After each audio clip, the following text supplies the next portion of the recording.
Hi, I'm Melissa. Thank you for joining us today. We are joined with Marcus Brotherton and Tosca Lee for their new book, Long March Home. I have to start by saying I read a ton, and my favorite genre is historical fiction. And I actually read a lot of historical fiction that is World War II based, but happens to be more on the European side. So I was fascinated by the fact that this was more on the Pacific and really covered that side of the war, which I don't think a lot of historical fiction covers. So I guess my first question to either of you or both of you is, what made you choose the Pacific for this story? We really wanted to see this side of the war receive a spotlight as well. As you're saying, the European theater does receive more press, I guess, than the Pacific side of things. And it's not a comparison. It's not sort of a fisticuff battle here between the two theaters. But we just wanted to make sure that the veterans who fought in the Pacific were honored in this way. So we were sort of joking before we were recording that this is the third Memorial Day event in a row where we have held an event with you, Marcus. So I guess I kind of have two questions in this one question. One, how the heck are you writing so fast that you're releasing a book every year? But on the flip side, and this can get to both of you, I know that this book was actually a work of passion that I think took 12 years. So I guess my first part of the question is it your goal to turn over a book every year, or is it just coincidence that we get to do an event with you every year? It's just coincidence. Yeah, it's just the production schedule when the actual books came out. I think the first year we were talking about the paperback version of Gary Buckrick's book, and then last year it was a trade paper and trade hardback and nonfiction. This book has actually been written for 12 years, and it's just come out, so it's just coinciding with them all. Yeah. And so all of your books, but obviously this book, so research heavy. Can you talk about the process of how you write a book that has to be exact in so many ways? Research is really an important key, and Tosca is an amazing researcher as well, and so she was able to augment what I was doing for this as well. Fortunately, talking with actual veterans is a big part of what I do as well. For about 10 years, almost solely, I was interviewing World War II veterans. The last two veterans I've talked to have been 101 and 103, and both men very sharp, very astute. So, unfortunately, we're really losing this great generation at really an alarming rate. So we want to record as many of these stories as we can before they're all gone. Absolutely. It's been really fascinating and wonderful, and also harrowing and inspiring to dig into these survivor accounts.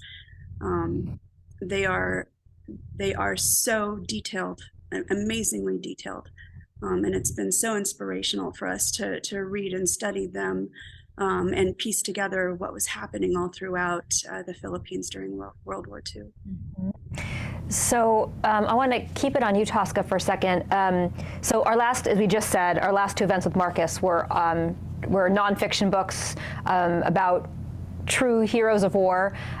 This is a novel. This is historical fiction. And Tosca, so you're a novelist. So how did the two of you get connected? What brought you into this book? And talk about sort of your part of this process. Well, it was a love of writing and storytelling that brought us together as friends. And Marcus reached out to me several years ago, over a decade ago. He had written a novel, and he asked if I would consider endorsing it. And I read it, loved it. It was a great novel called Feast for Thieves. It won a Christie Award. And so I endorsed that. And then several years later, around 2017, Marcus called me up and said, hey, listen, I'm working on this project about the Bataan Death March, three best friends who are stationed in the Philippines when all of this happens. And would you be interested in writing the story with me? And to be very honest with you, I was not familiar with what was going on in the Pacific Theater. And so he had to quickly fill me in on the phone. And when I said, yes, I think this is going to be a really good story, I would love to be part of it, then the research and the education for me truly began. And so it's a love of storytelling. It's a love of sharing history also, but through the vehicle of something very immersive that places the reader, that seats the reader directly in the midst of the action, seeing it and experiencing it through the main character's eyes. And that actually leads to my next question perfectly, really, for both of you. So it's, I know I keep repeating myself, but historical fiction, there's a lot of truth in this book, and then there's a lot of character in this book. So is that sort of how it was split? I mean, I'm assuming the truth is what happened in the Philippines, what happened in the Bataan Death March, how the soldiers and POWs were treated, and that the core message behind the book is all true. Right, and then the fiction is that these characters were created for the novel portion. Is that right? And how did you each split sort of the duties of writing that? It all started back in 2010. Actually, I had read an oral history project of the Bataan Death March, and Tosca's response to this era in history is really what started it all off. Even when I had that, it's like, wow. I mean, I had heard about it before, but I wasn't super familiar with it. And so to kind of plunge into that subject and go, this really happened, and there's plenty of people who don't know that it happened. And so we've got to do something about that. It was an educational piece, I think, that started it all off, just a big education motivation. And so when I started this manuscript, really, I'm a nonfiction writer. I've done, one novel before this, but Tosca is a specialist in fiction. And we knew that sometimes readers cross between genres like that, and sometimes they don't. So we really wanted to get a kind of a wide of swath of readership that we could in this. So I worked on this manuscript by myself for 7 years. It was unfunded at the start. It was a passion project, kind of on the back burner. I finally got it to a place where it was a good working manuscript. I sent it out to some early readers, and the response that I got back, it was good. It was very good in some places, but it wasn't great. It was kind of that B+, A-, and I wanted it to go to A+. Our veterans deserve it.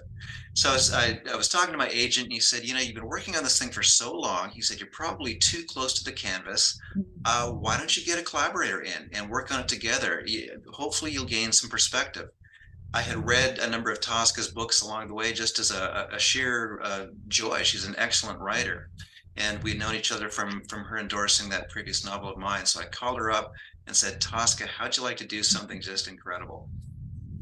So these characters were rooted in the original manuscript that Marcus had started, and Marcus was generous enough to say, run with these characters and do what you will. And so being able to add to their backstory, being able to follow them, and being able to continue to knit together the real events that form their experience, that is the combination of fiction and fact in the story. Well, I'm not exaggerating when I say I could not put the book down. I think it was like 2 sittings. I wanted it to be 1 sitting, but I had somewhere to go. So well achieved. The book was fabulous. Whose idea, because now I'm curious, was it to jump back and forth between the war and the memories? I can't remember. How did we come up with that? Was that something? It was a shared idea. We had a lot of conversations where we just hashed things out, sort of dismantled things and then took them apart and then put them back together again. And we knew that this time period in history is so gritty. We have to go real here. We have to go and sort of show readers what truly happened.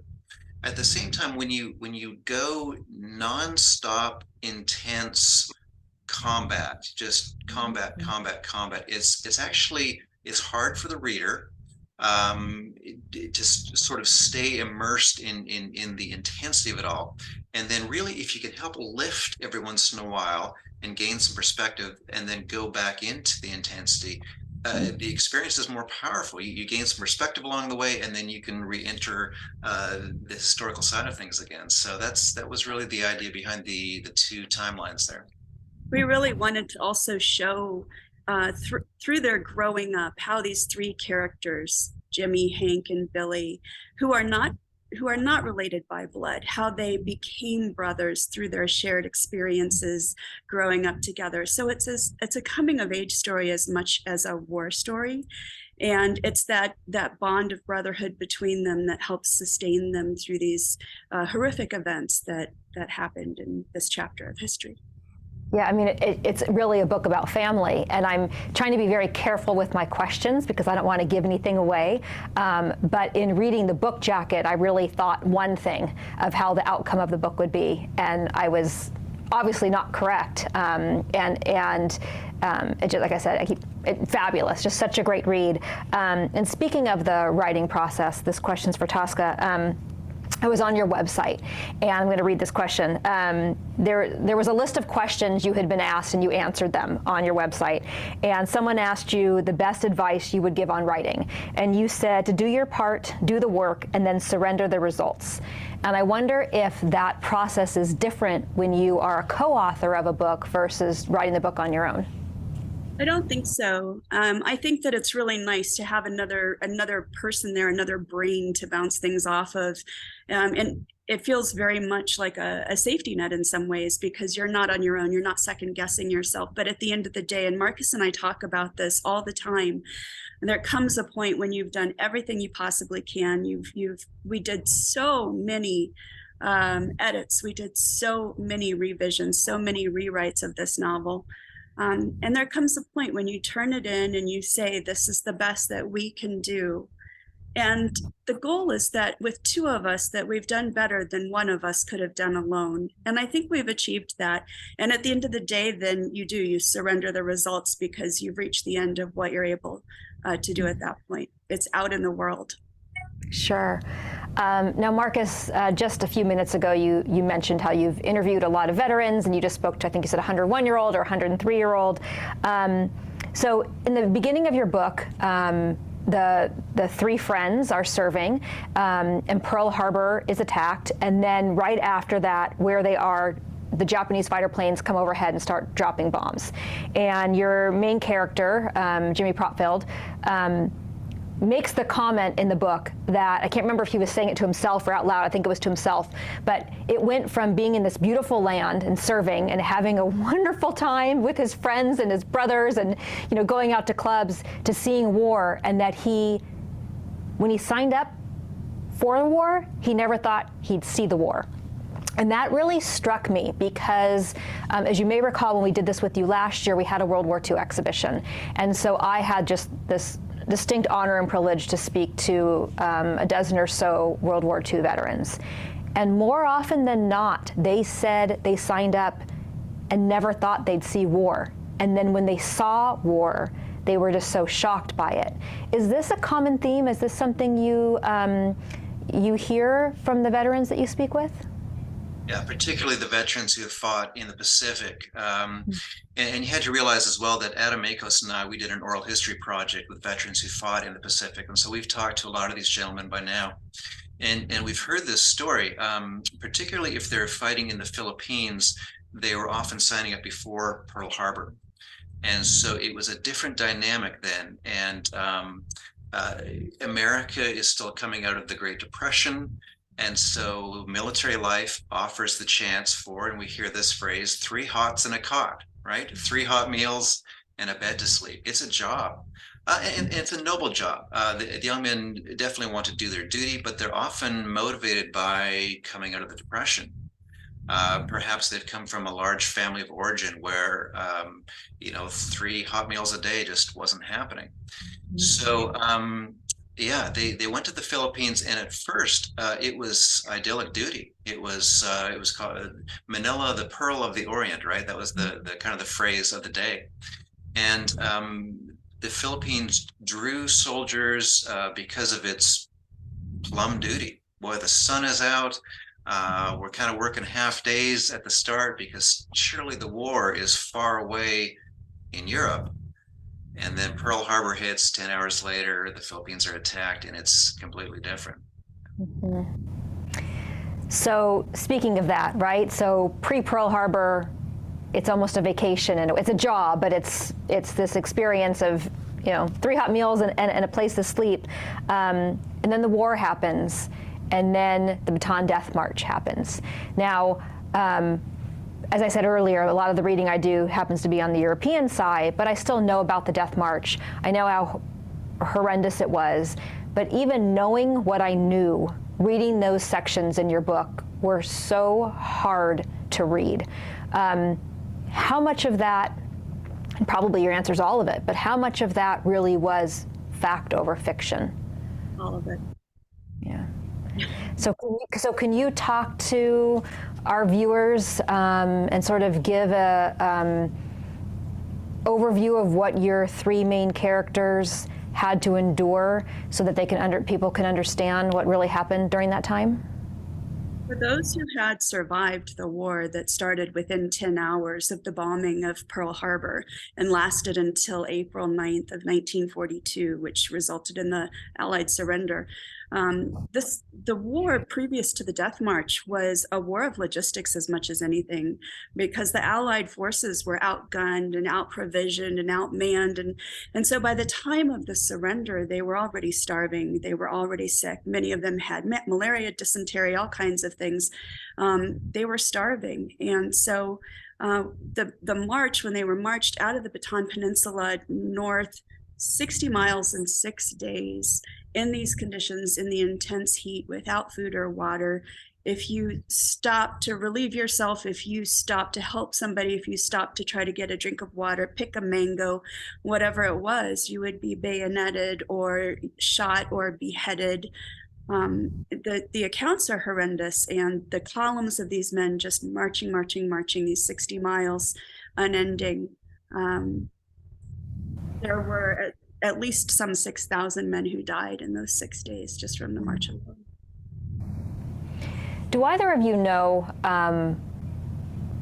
post-war, once the Allies have won, what happened to the soldiers that were leading these marches, leading these camps? Were they jailed? Do you know? Some of them were. There were trials, and some of the highest ranking officials were. It was really a system of indoctrination that we have to realize was so different from the West's worldview, even to use that term. The concept of mercy was different. In America, we have this Judeo-Christian worldview where mercy is, oh yes, showing compassion for someone. In that imperial Japanese worldview, if you surrendered, that was considered the lowest of the low. And so they had been trained not to show compassion for the enemy. If they showed compassion, well, that was weakness. And if a soldier had surrendered, well, that was the worst of the worst. So the Allied soldiers, when they did, they were ordered to surrender. It was just kind of the worst convergence of worldviews. Now, I apologize if I'm not pronouncing this right, but in your book, you bring in a character who is a real person. Her name is Philippa Kulala, if I'm saying that right. Can you talk about why you wanted to add her to your story and the truth behind her? I think Marcus is the one who found her, historically speaking, and brought her into the story. So Marcus, I think, should answer. It's fascinating, this female guerrilla fighter who's Filipino in origin, wanting to defend her homeland. And so she was a real person, and she gathered unto herself any number of her own countrymen and fellow freedom fighters. And then a certain amount of Americans escaped, and they were, sort of roaming throughout the wasteland of the Philippines by that point. And so she gathered them to herself. So she was known to wage her war in various clandestine ways, and lead these armies of men. A fascinating person and a fascinating job that she did. And do we know what happened to her? Did she survive the war? She did not. As a matter of fact, she was executed by her fellow guerrillas in 1943, I believe it was. They accused her of financial impropriety and off of their head. So, yeah. Okay, not the answer I was expecting. Not what we were hoping for. So a little bit ago, we were talking about the Death March, and I mentioned how that is a part of history that I knew about. A part of history I did not know about was, and I was just horrified by it, when I was reading the chapter when the ships filled with the POWs were moving, and American planes were flying overhead, not knowing that the ships were carrying American POWs and Filipino POWs, and so the American planes were bombing the ships, thinking they were attacking, the Japanese. And I think I saw in your book 5,000 American soldiers died when they were so close to post-war. Can you talk about that as part of our history? Japan had not ratified the Geneva Convention, and so these ships were not marked that they had POWs on them. And so the American planes had no way of knowing that the holds were filled full of these POWs bound for Japan to go work in the mines. So it is true, and ships sank, and there were still even a few survivors, miraculously enough. That's so horrific. So you were talking earlier, Tosca, about how it's the story of these three friends who are really, the three brothers who are really friends, because they're not blood related.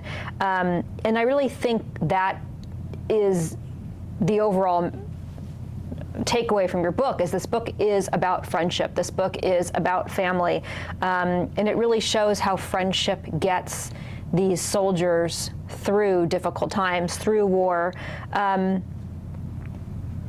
you decided to write this book, and maybe this question's for Marcus, and you knew you wanted to write about what happened in the Pacific Theater, and you wanted to talk about the Death March, what ultimately made you decide to really make it a story about friendship? Yeah, that one started with Marcus, so Marcus, you should answer.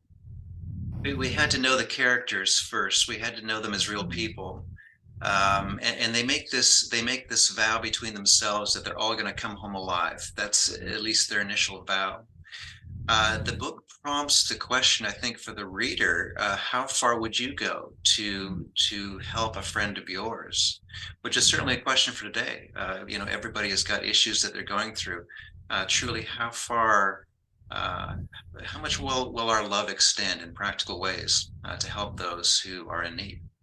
One of the things that really jumped out of the true survivor accounts that I'll never forget is the fact that some of the survivors said those who made it through were those who had friends to help look out after them.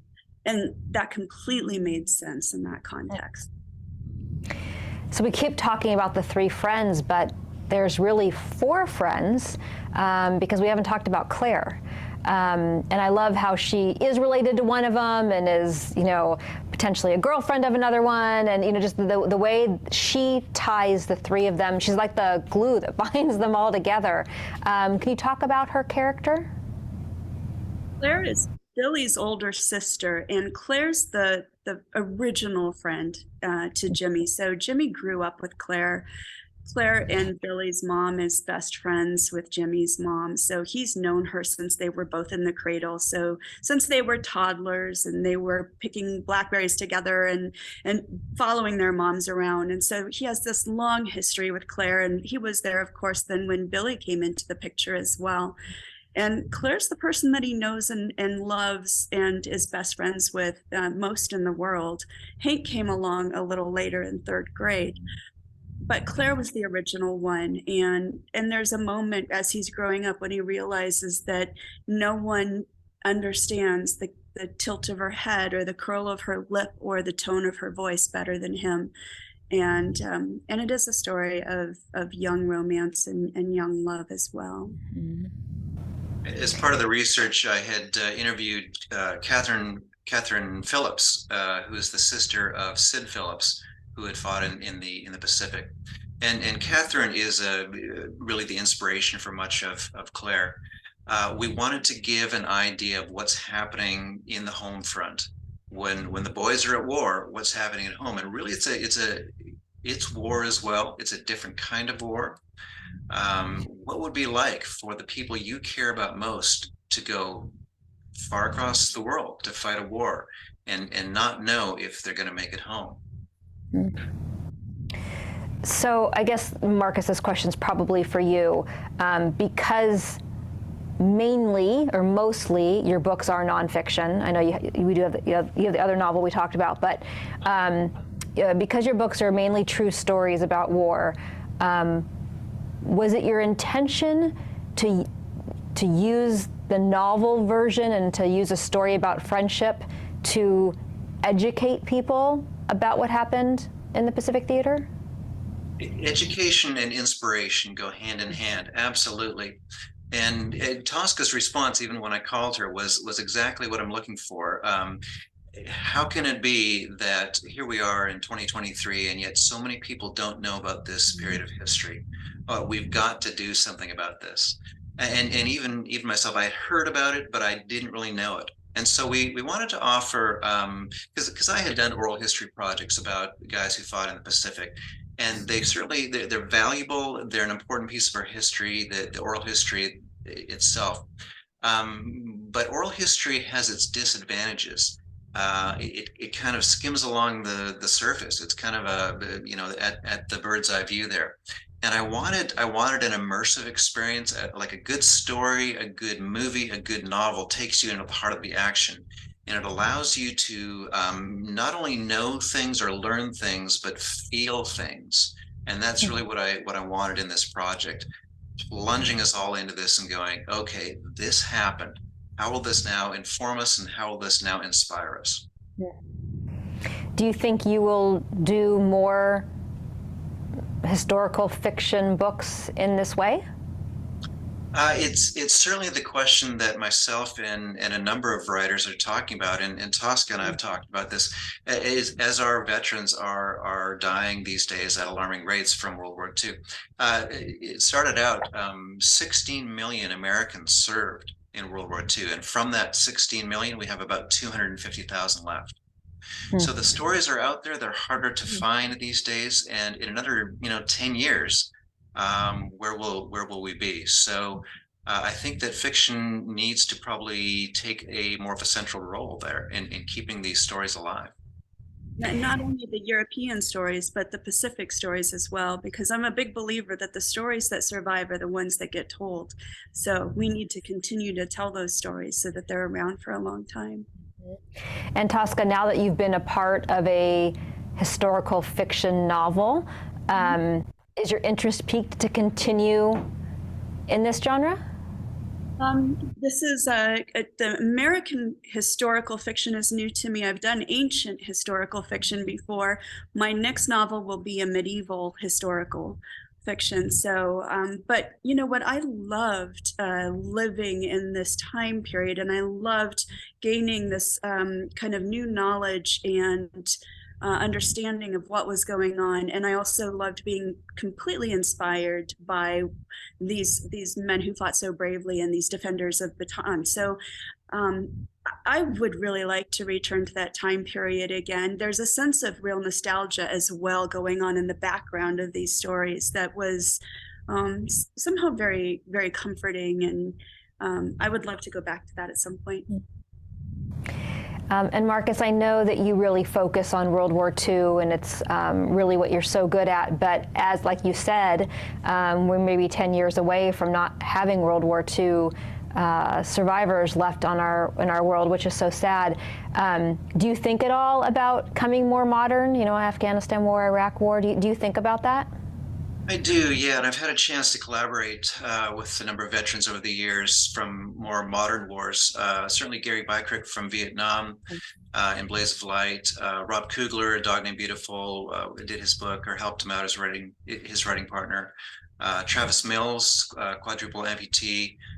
So I think these stories are starting to emerge in new ways, and certainly we need to be aware of them. Absolutely. Mm-hmm. And I know, Tosca, you just mentioned a second ago the next book you're working on. Marcus, are you allowed to share with us what you're working on? Unfortunately not. I had to sign an NDA there, not a non-disclosure agreement. So it's with an actor, and he does a lot of work with the USO. And so he's a big supporter of veterans as well. So. Oh, that's great. So if you each, this question's for both of you, if you each had one overarching message that you really wanted this book to convey, what would that be and why? Just the strength of the human spirit and the importance of absolute belief and conviction in what it is that you're fighting for, and the importance of not only brotherhood, sisterhood, but sacrifice as well for your fellow human. And just the fact that we are so capable of inspiring other people through all of these things. And unfortunately, sometimes it isn't until we get in these most dire circumstances that we see just how much we are capable of inspiring others. As we think about Memorial Day, even we have to understand this poignant mandate that we all have, that this is not simply another long weekend, Memorial Day. What does it truly mean? And it gets to the heart of the matter that freedom is not free. I mean, we hear that a lot, but what does that truly mean? You and I both, all of us, we've been handed this freedom that other people in generations past have dearly paid for. It was a costly freedom. It is a costly freedom. So when we begin to understand the high price that's been paid for us, that affects the way we live. I think we become people of gratitude, and we also become people of purpose. It's like, I've really got to go now and do something important with my life, or do something purposeful with my life, to show gratitude for what has been given to me. I'm so glad you shared that and said that. And not only do we need to remember those that have lost their lives, we need to remember and thank the family members who sacrificed their loved ones for our freedom, which is just as equally as important. So I want to thank both of you for joining us today. I know I keep saying this, but I can't say it enough. Your book is just so great. I'm going to recommend it to everyone I possibly know. I recommend anyone who's watching this goes out and buy it. We actually have signed copies of the book in our museum store. So if you just go to reaganlibrary.com/store, you can search their book and you can purchase a signed copy, which is really great as well. I wish the two of you the most success with this book and your future books. And thank you both so much for joining us. I'm sure I'll see you both again. Thanks, Melissa. Thank you so much. Thank you for joining us for today's virtual programming event. We hope this conversation has inspired you to share what you've learned with your family and friends, and that you'll join us again for an upcoming event. And let me offer lesson number 1 about America. All great change in America begins at the dinner table. So tomorrow night in the kitchen, I hope the talking begins. And children, if your parents haven't been teaching you what it means to be an American, let them know and nail them on it. That would be a very American thing to do.